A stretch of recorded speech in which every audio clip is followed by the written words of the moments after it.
what? Price. So the moment you raise your price, you lose them. On the flip side, there are customers who are quality conscious. You have become a habit to them. They don't have time to go and start looking for somebody to replace you with. So even if you have raised your price, they don't mind. They will continue doing business with you. So at the end of the day, it depends on what kind of catering she's offering.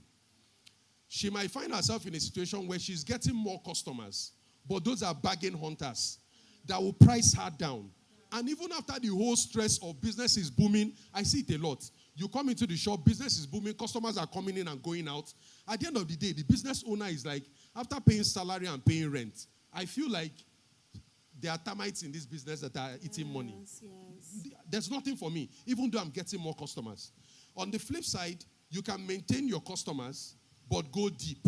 So in summary, there are two ways she can go. She can go wide, which is go and look for more customers. Do Facebook marketing, Also, don't forget it's a side hustle. It's a side, okay, Yes. Side hustle.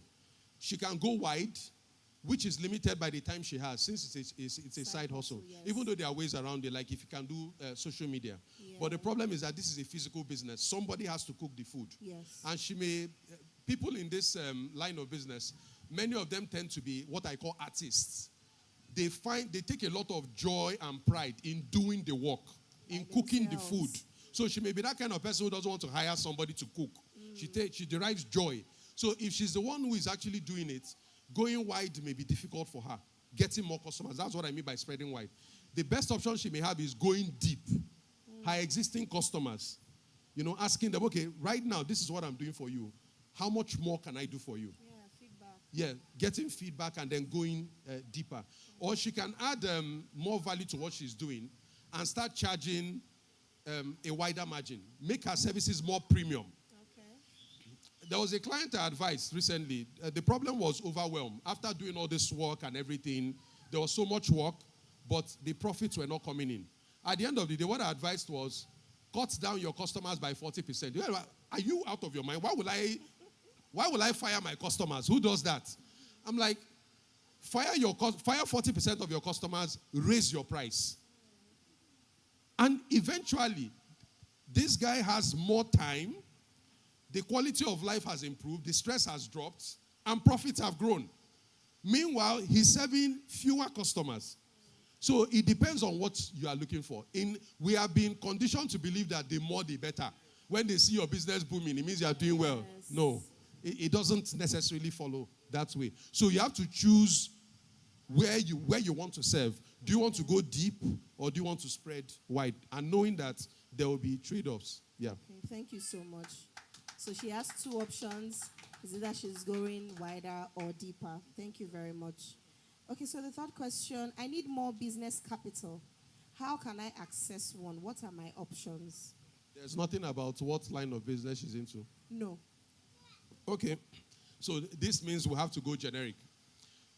When you want to raise capital in Nigeria, what is the first place that comes to your mind?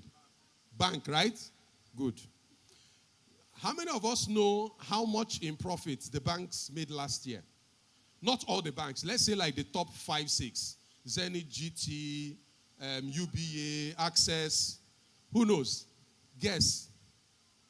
Over 1 trillion. 1 trillion naira. Profit. Not revenue, profit that they will share. And most of this money, do you know how they made it? From loans and from fees, charges. Yes. But charges is a small part, loans. Loans. So those people who say banks don't give loans, it's not true. But guess what? Banks don't give anybody loans. So you need to understand first, are you the kind of business that you even go and touch a bank loan?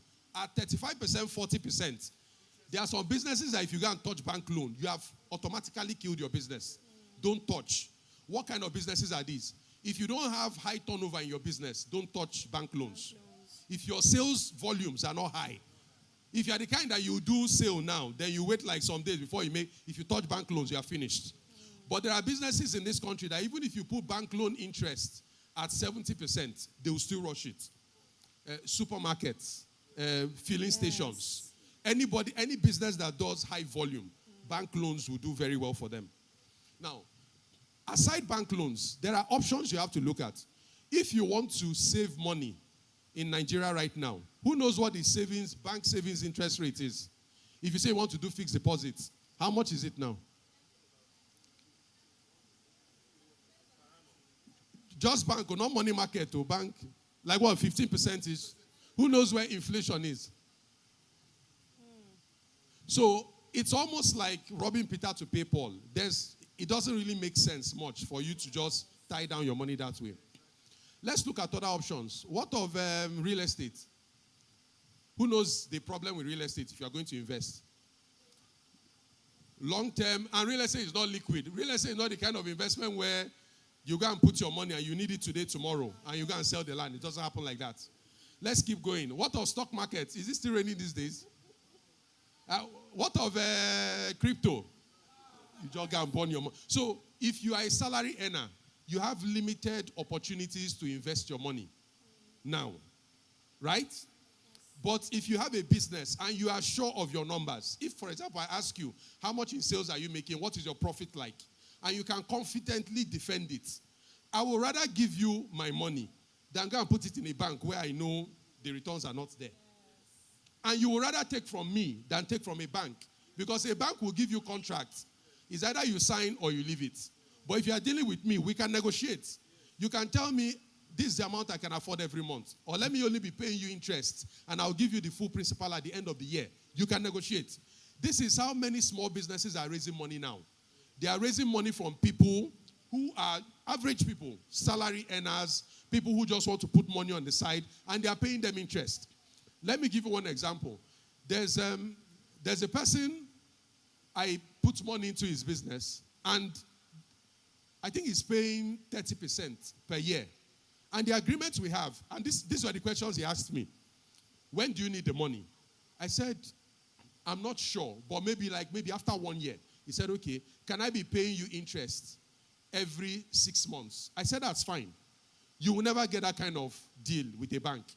The bank will insist. And bank loans are so aggressive that what kills you is the aggressiveness of the loan. How do you take 5 million as a loan? And by the end of the first month, they're already asking you to pay 200 and something thousand. The money has not even had time to work in the business, and the bank is taking it back. So that is one option that she can easily look at. And from what I see, your customers will want to take this option. Yes. Your customers. Some suppliers do it. Some suppliers are investing in customers that they know have a potential. So they will give you goods on credit. Yeah. And usually, the way they do this is informal. They'll tell you, okay, you come to buy products. Madam, you come to buy products. Let me know your shop now. They will come to your shop. They will look around. They will ask you questions.